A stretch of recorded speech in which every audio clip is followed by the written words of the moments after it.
This disturbing film is about how the private sector destroys beauty in the pursuit of profit. The film looks at the Colomendy Camp and the former residential school Glen Allen, which was built in 1969 right next to the Colomendy Top Camp former residential school. The bottom camp was used for children from Liverpool schools to spend 4 days at very cheap rates in the beautiful North Wales countryside. This beautiful camp is owned by the people of Liverpool and was run by the Liverpool City Council on behalf of the people. But in 2007, against the wishes of many Liverpool people, the camp was leased to a private sector company called Kingswood.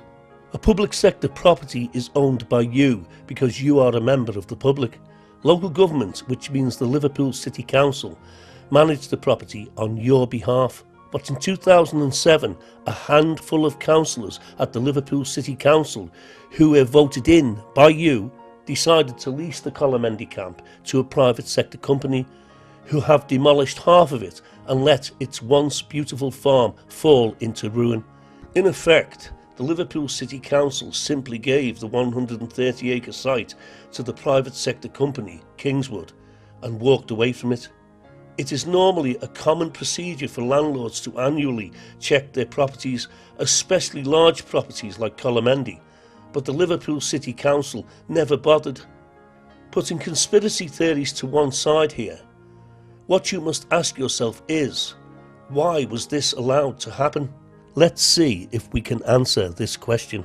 Colomendy had a large, fully functioning farm that the residential children ran. This farm today lays in ruins. I will go further into this subject as the film progresses. It is now 2015 and the Colomendy camp is only a shadow of its former self. Let's take a brief look at this 30-year lease between Kingswood and the Liverpool City Council. As previously mentioned, Kingswood, who leased it from the Liverpool City Council on June the 7th, 2007. Although it is stated in the lease's repair section 451, at all times during the term to keep and maintain the property in good and substantial repair and condition. Kingswood have simply ignored this, and the Liverpool City Council have never enforced the covenants of their own lease. In other words, in all the 8 years since Kingswood took over the camp, the Liverpool City Council has never bothered to visit the site to check that the lease's covenants on repairs and maintenance was being adhered to by Kingswood. One would be mistaken here if one just pointed the finger at Kingswood. This is grave mismanagement by the Liverpool City Council, and it is certainly not conducive with best practice, which the Liverpool City Council would like us, the general public, to believe. Yet this malpractice is being covered up by the Liverpool City Council so that it can distance itself from the whole issue. In reality, the Liverpool City Council, being the landlords, are behaved even more unprofessionally than Kingswood has. When reading the repairs section of this extensive lease, one cannot fail to notice that great effort was put into making sure that this once beautiful camp was to be kept in a good state of repair. But now, after 8 years of Kingswood control, the farm and the buildings surrounding it are now literally falling down. Thousands of children from Liverpool had worked on that farm and learnt many practical skills which would serve them well in their adult life. How would they feel if they saw Colomendy today? The bottom camp, except for 2 dormitories, has been decimated, with all the dormitories being demolished. The 2 remaining dormitories in the once known as bottom camp were given to a charity called Prospect 2000 and are managed by a guy from Liverpool called Alan Grace. Prospect 2000 is a charity that helps Alan to give underprivileged children and in the near future disabled children free holidays. Kingswood gave Alan the dorm known as Tereg and the bathroom dorm for nothing, as long as he raised finances to keep them going. Today, Alan is trying to raise funds for 2 special needs beds and a play area. The kids from Liverpool mainly enjoy themselves with outside walks and adventures, and occasional visits to the Kingswood camp. It's a shame that Kingswood have let the Colomendy farm fall down, because these disadvantaged kids would have loved to have seen the animals that this beautiful farm once contained. Even though this film deals primarily with the farm, and its utter destruction, let's just ponder a little longer on the whole camp. The destruction of the farm will be shown later. Colomendy has been described as Liverpool's jewel in the crown. Not anymore. Over the last 9 years, the private sector company Kingswood, it would seem, and this is in my opinion only, have been busy in eradicating the camp's history and making massive attempts to make people believe that this once beautiful camp has always been like it is today, and that it has always belonged to Kingswood. The camp is now called Kingswood Colomendy. Again, in my opinion, are Kingswood and the Liverpool City Council responsible for the disregard and elimination of this famous boarding school's history? I wonder if Kingswood and the City Council are aware of the fact that in 1970 the Prince of Wales visited the schools and the farm. I wonder what the Prince would think today if he saw the state of the farm and the demolition of the bottom camp. As a former pupil of the Colomendy Glenallen boarding schools, I see this as an utter violation and desecration of something once held in such high esteem by the people of Liverpool. For those not too familiar with Colomendy, here is an old black and white picture of which I have made into a map of sorts. This is an aerial picture of Colomendy after it was completed in 1936. Except for a few alterations, Colomendy looked like this before Kingswood took it over in 2006. In fact, over £1 million was spent to spruce the place up just before Kingswood took it over. I have had to impose a picture of the Glenallen boarding school onto the map because Glenallen was not built when this picture was taken. Glenallen was built in 1969 next to the Top Camp, former Colomendy boarding school. Today, the Top Camp and the former Glenallen boarding schools have been fenced off and renamed Colomendy Kingswood. It would seem that Kingswood are only interested in the Top Camp and do as little as possible to keep the outlying areas in a good state of repair. With the demolition of 7 dormitories in the bottom camp and the once beautiful farm, which as previously mentioned is now in a state of utter dereliction, Colomendy as it once was does not exist anymore. When Colomendy was under the control of the National Camps Corporation and later the Liverpool City Council, it was kept in an excellent state of repair. The camp used very good gardeners and was surrounded by beautiful flowers and small fir trees. Today the bottom camp, as already stated, has been demolished, and the now scruffy sickbay houses Kingswood staff and the Welsh Mountain Rescue Team. The beautiful White House that once contained the now missing history of the boarding schools and all the awards and trophies that the pedigree cows and animals from the farm had won in the many agricultural shows that the farm and its pupils competed in, is scruffy and houses Kingswood staff. Take a look at these pictures of Colomendy in its heyday. Remember, Colomendy was near enough like these pictures when it was handed over to Kingswood in 2006.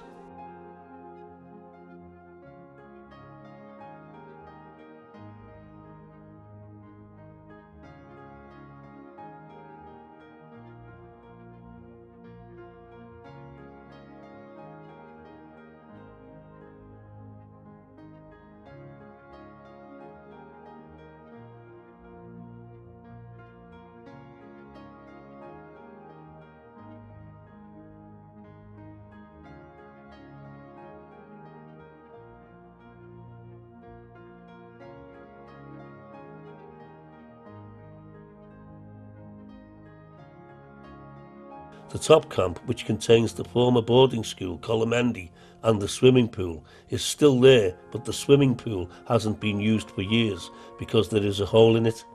The Glenallen boarding school, the forerunner of Colomendy, is still there, although it now has many internal alterations. Many famous people went to Colomendy boarding school and worked on the farm. I was at Colomendy with Chris Amu, who was and still is the famous lead singer of the pop group The Real Thing. Chris and his brother also worked on the Colomendy farm. I have heard that he now has a small farm in Wales. I don't think he would be too happy if he saw the state of Colomendy and the farm today.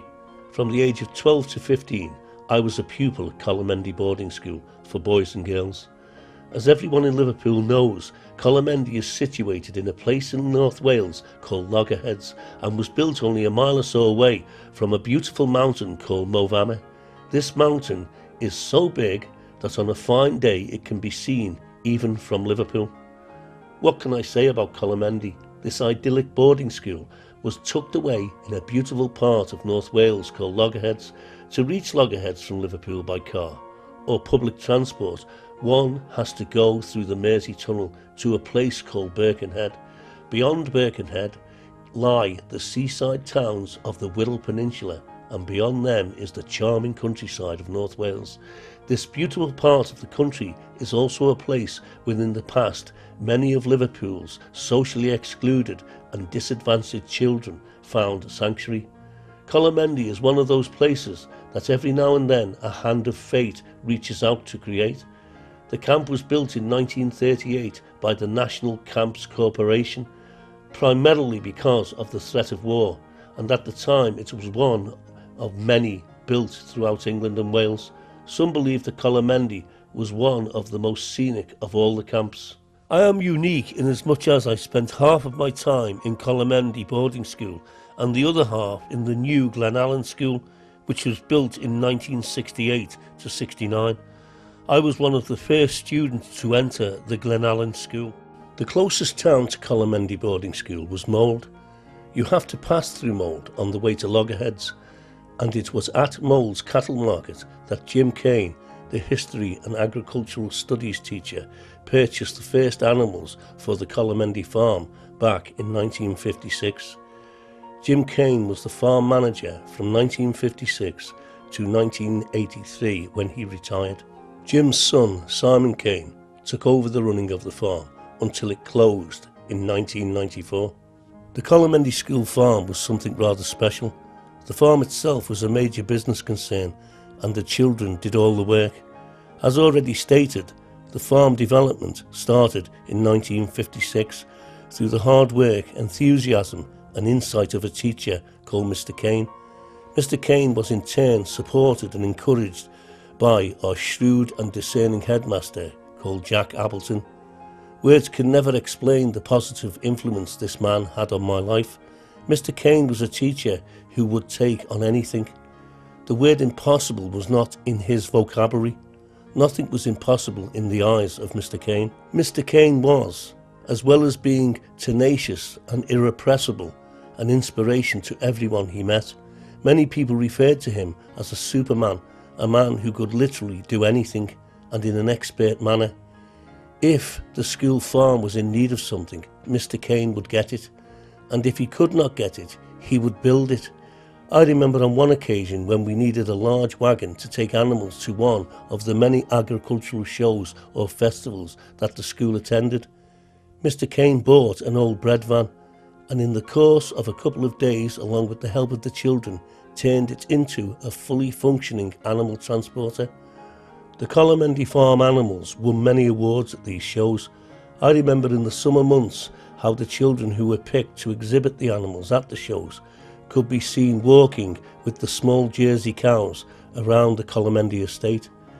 This practice was to enable the animals to become accustomed to walking on an altar. The Colomendy herd competed mainly at the Denbigh and Flint show, but they also competed at Nantwich, Anglesey, Carnarvon and Cheshire. Then there was the joy of caring for the many animals that existed on the farm in season and out of season. The lambs that jumped and skipped about during lambing season, the beautiful Jersey calves, the pigs and the myriad of poultry birds that were housed in sheds at the back of the farm. The many sows, including saddleback sows, which gave birth to many piglets. I remember as a teenager having to sit with the sows on shift through the night so that they would not roll over onto their piglets and kill them. The boarding school children truly loved working on that farm, but most of all they loved the animals, all of which had their own personalities. Then there was the summer harvest, the beautiful country smells in the midst of summer and the large combine harvesters. I remember lifting the heavy bales of hay onto large trailers, which would in turn transport them to the farm's large barn. This hay was used to feed the cows through the winter months. how as a teenager I loved this time of the year. I remember when I used to come home for school holidays and how I could not help to notice that I was much stronger and fitter than the city kids. I could run for miles and never get out of breath. I could go on for hours about the joy I experienced working on the Colomendy Glenallen boarding school farm and the time I spent in that wonderful place. But let's now take a look at the Colomendy camp today, 2015. Firstly, the camp does not in any way resemble what it was in the past. The Colomendy Glenallen camp does not exist anymore. The once beautiful farm is in a state of ruin, and as previously mentioned, the bottom camp has been demolished. How was this allowed to happen, you may ask, and who is responsible? The Liverpool City Council purchased Colomendy from the National Camps Corporation way back in the early 1950s. So the 120-acre site was in reality owned by the people of Liverpool. As already stated, the camp was leased by Liverpool's Liberal Democrat-led council to the outdoor facilitator Kingswood in 2007. There was an uproar from the opposition Labour Party when this happened. Also, the then Bishop of Liverpool, James Jones, showed great concern at the transfer. It was reported in the Liverpool Echo, fears for the future of Colomendy. A spokesman for the Bishop said, for the past 2 years the Bishop has been concerned for the future plans of Colomendy. The Bishop wanted to set up a trust. It would seem that the Bishop was against the long-term leasing of Colomendy to the private sector company Kingswood. Many more influential people protested, but against all this protest, the Liberal Democrat Council still leased it to Kingswood, who now have a 30-year lease on the property. We have already spoken about what Kingswood have done to the bottom camp and the top camp, which contains the former boarding school Glenallen. But now, let's take a closer look at the damage to the Colomendy farm. Firstly, here is some very important information that the Liverpool City Council and Kingswood would prefer that you did not know. The Colomendy Hall, also known as the White House, the farm, and the former hanging gardens are Grade 2 listed. Here is part of the Grade 2 listing document. The beginning of the document at the top gives the name Colomendy, and then it states Site Evaluation Grade 2, Primary Reasons for Grading, Type of Site, and Main Phase of Construction.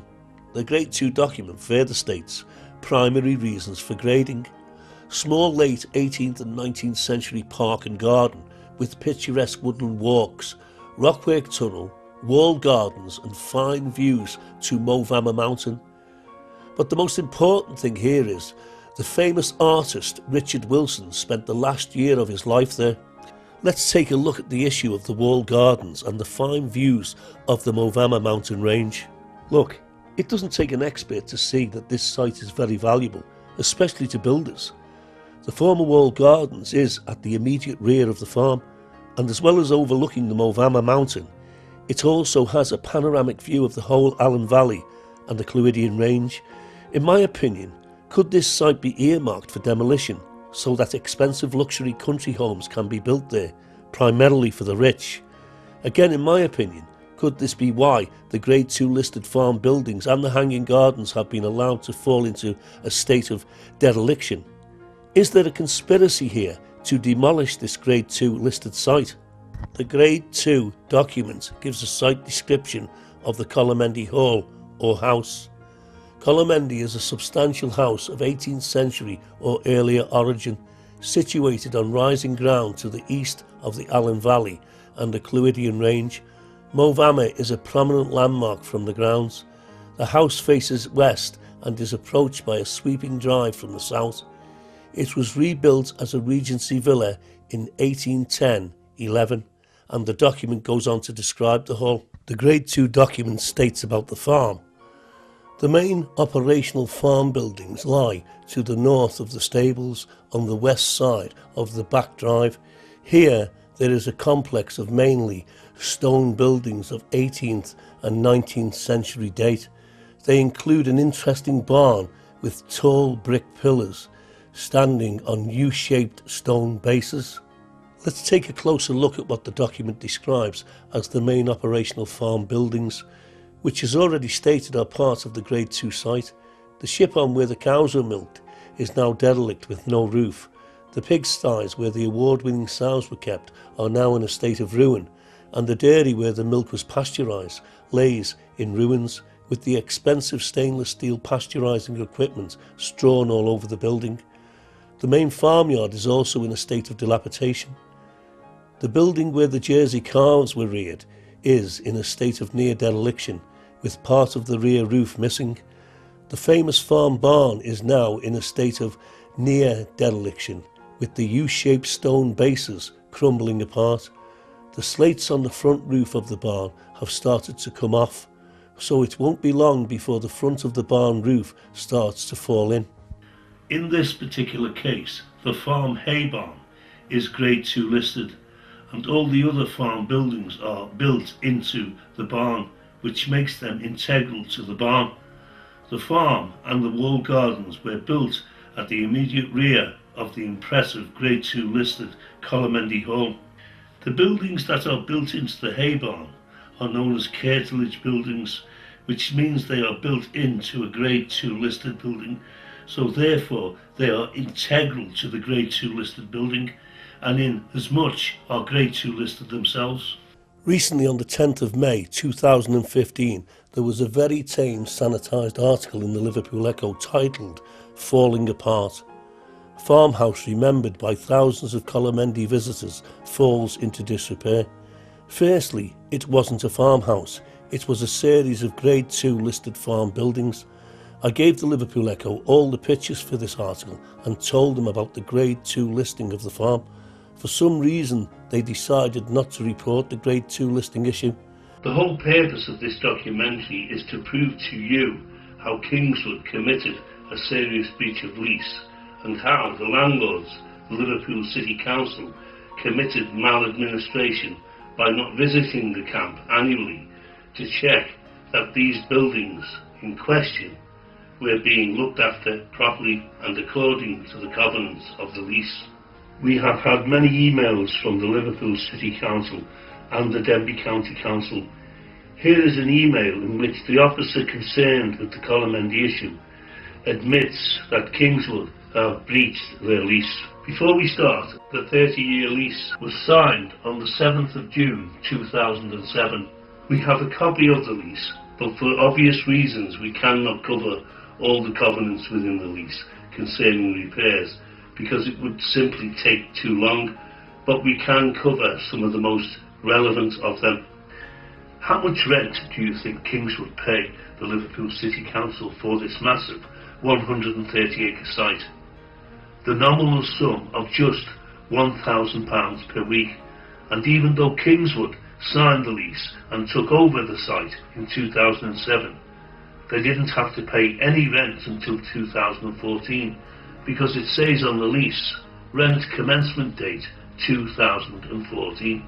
Let's now look at how Kingswood breached their lease and how the Liverpool City Council committed maladministration. The above beginning covenant under repairs 451 states, at all times during the term, to keep and maintain the property in good and substantial repair and condition. As already mentioned, the properties and Grade 2 listed buildings concerned are the farm, the hay barn, the workshops, the walled gardens and the farm cottage. Here is the Grade 2 listing document for the hay barn, and the hay barn was only listed as a Grade 2 listed building in 1995. There are also other outlying areas of the site that are in a scruffy state. These include the former sick bay, which now accommodates Kingswood staff, and the mountain rescue unit. It states quite clearly in Covenant 453 of the lease to maintain in good and serviceable repair and condition the landlord's fixtures and fittings and all apparatus, plant machinery and equipment. Take a look at this once extensive dairy equipment. It is now wrecked and strewn all over the now derelict dairy. Take a look at the ship-on. The ship-on is the building next to the dairy where the Jersey cows were milked. The expensive pipes that the milk ran through to the dairy to be pasteurised are now wrecked, and the roof of the ship-on has disappeared.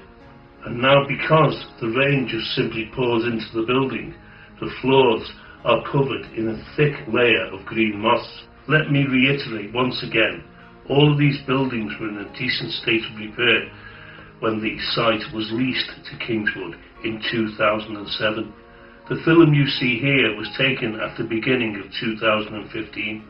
It is now 2016 and still nothing has been done to rectify these problems and to enforce the covenants of the lease by the Liverpool City Council onto Kingswood. In March 2015, the Liverpool City Council stated that Kingswood had breached their lease with the Liverpool City Council. What should the Liverpool City Council have done about this, you may ask? There is a covenant in the lease that covers this, and that covenant is Covenant 454. It states, let's exclude here the bracketed words, because it will be easier to read the covenant, to remedy any breach of covenant, and to repair and make good all defects, decays and wants of repair in respect of the property, of which notice in writing shall be given by the landlord, the Liverpool City Council, to the tenant Kingswood, and for which the tenant may be liable hereunder within 1 calendar month after the giving of such notice, provided that in the case of default by the tenant, it shall be lawful for the landlord to enter upon the property and remedy the breach, and or make good such defects, decays and wants of repair, and the cost thereof, and all expenses, together with interest thereon, at the stipulated rate from the date of expenditure by the landlord, the Liverpool City Council, until payment by the tenant Kingswood, as well after as before judgment, shall be debt due from the tenant to the landlord, and be forthwith recoverable by action.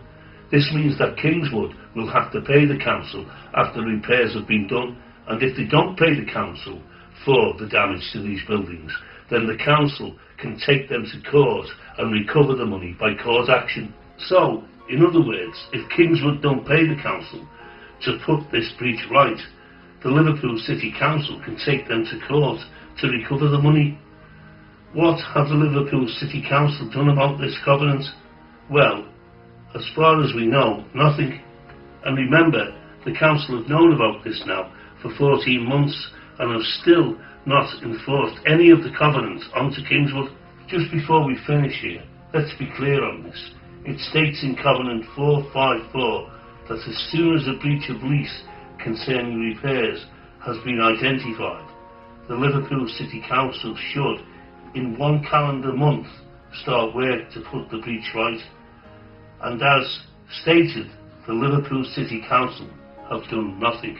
Let's take a look at Covenants 455, 456 and 457. These covenants talk about keeping the properties clean and maintaining the landscapes, the gardens, trees and shrubs.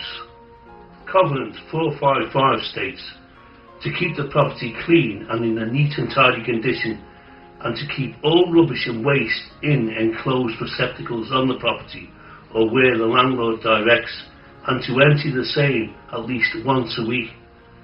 456 states to clean as often as may be requisite the inside and outside of the window panes and frames of the property. 457 states to maintain any trees, shrubs and open space and landscaped areas on the property. Now let's take a look at the film and see if the last 3 covenants were being adhered to by Kingswood.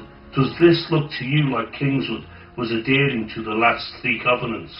The now derelict buildings are full of rubbish. Dangerous rubbish is strewn across the farmyard, with pieces of wood with nails sticking out of them.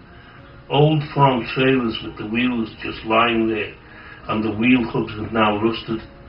The former farm workshop, as well as being in a state of semi-dereliction, with doors hanging off, and rubbish strewn all around the workshops.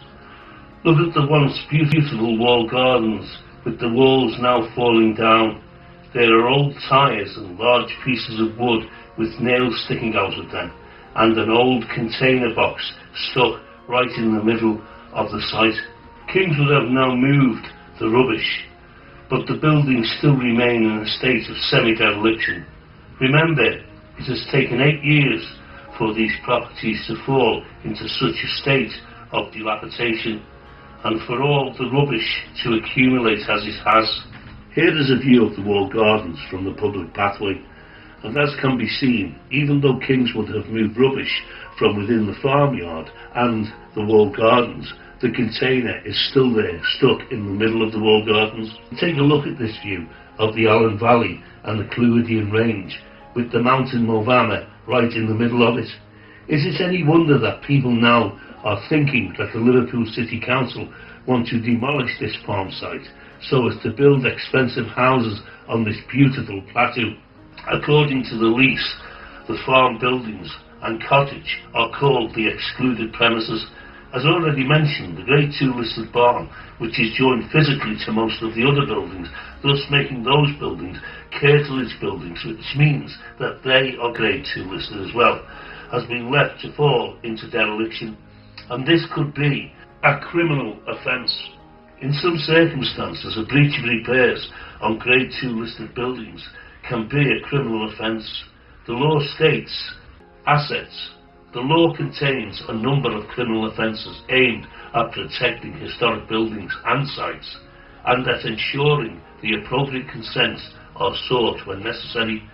Without their existence, and more importantly, without their enforcement, all the laws, policy and guidance setting out the sophisticated approach to conservation of our heritage assets are largely pointless, as wrongdoers can circumvent the system with impunity.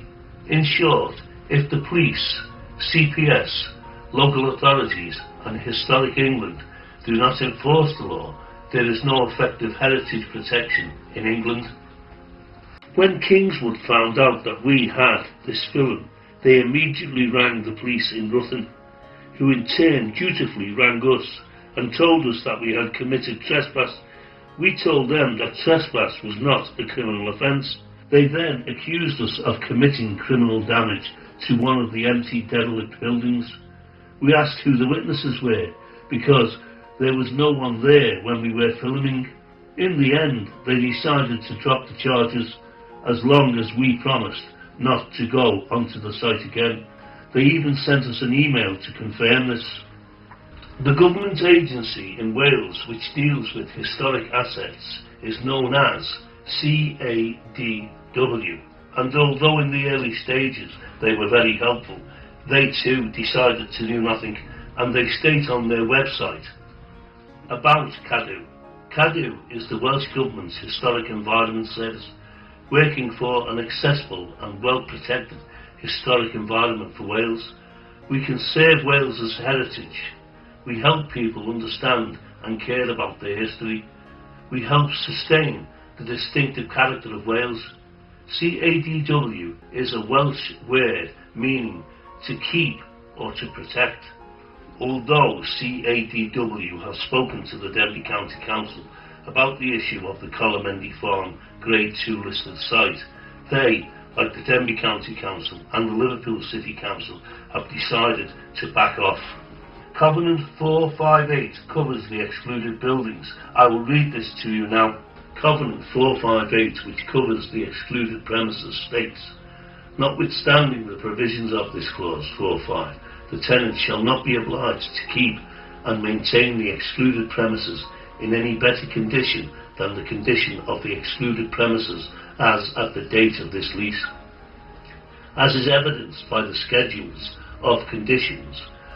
But irrespective of the schedules of conditions, the tenant shall still be responsible for carrying out all works required under the provisions of all statutes for the time being in force, and the directions of any competent authority relating to the excluded premises or any part of the excluded premises, including, without prejudice to the generality of the foregoing status relating to health and safety requirements, including securing the excluded premises from unauthorised access and listed building requirements.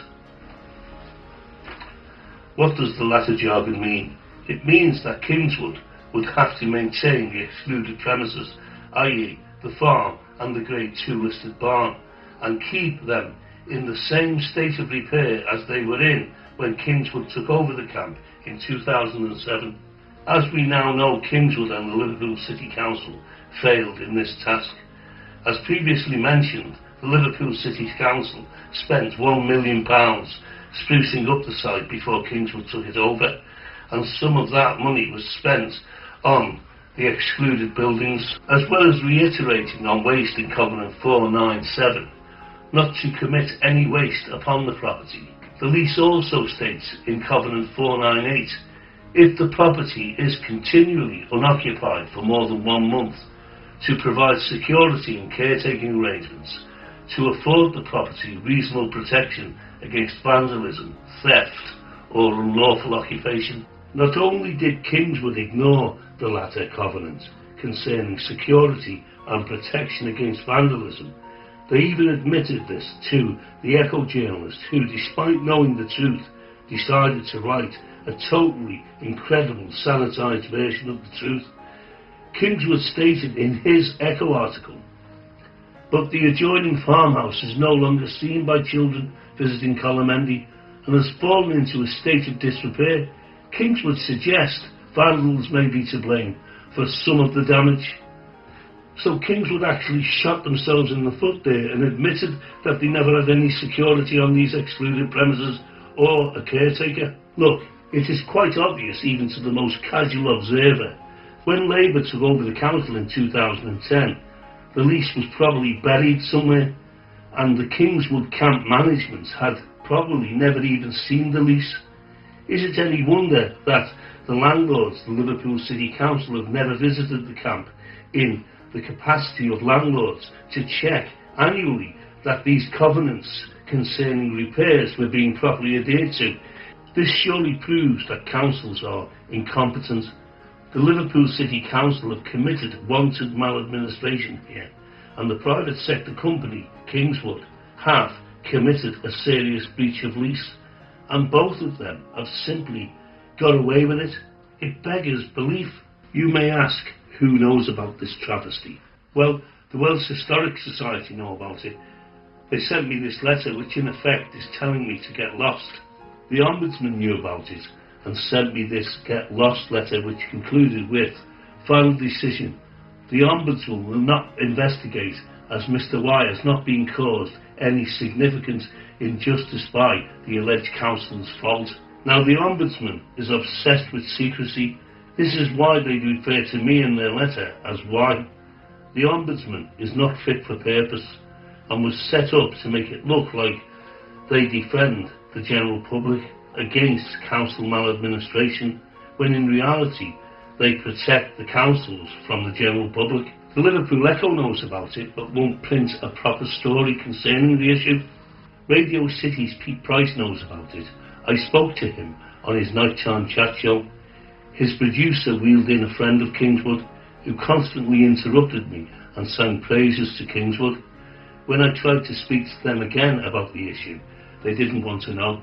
BBC Radio Merseyside's Tony Snell knows about the issue. I spoke to him at length and gave him the address to our Facebook page. After a couple of days he rang me back and told me that he would not cover the story because he felt that the people of Liverpool would not be interested in it. All of the councillors on the Denbigh County Council know. All of the Labour councillors on the Liverpool City Council and the Mayor of Liverpool, Joe Anderson, know. The Assembly Member for Wales, whose office is situated in Rutland, and all his staff know about the issue. All 10 of the Llanferris community councillors know, but haven't done much. The Tory councillor for the Llanferris area, Martin Holland, hasn't done much and seems to go along with everything that the environmental architect Phil Eberl says. In fact, everyone who knows about the issue hasn't done much. The Save Colomendy Farm Group has done as much as it can against all the odds. I have now been totally shut out by all the latter and by the Liverpool City Council. The Liverpool City Council officers concerned have conspired against me. They have sent me a recorded delivery letter which contained a document called the Liverpool City Council's Policy for the Management of Unreasonable Behaviour, in which they, the Liverpool City Council, level outlandish allegations against me. To conclude, we do hope that this documentary will open your eyes to the bad behaviour of our councils and will help you to see what we are up against. The latter dehumanisation behaviour permeates every structure of our councils today. In conclusion, this is an historic site of listed buildings which deserves to be conserved. The site is known to tens of thousands of Liverpudlians who have fond memories of time spent there. With a little effort, it can be bestowed to future generations to enjoy it also. Be assured, the battle for Colomendy Farm will go on.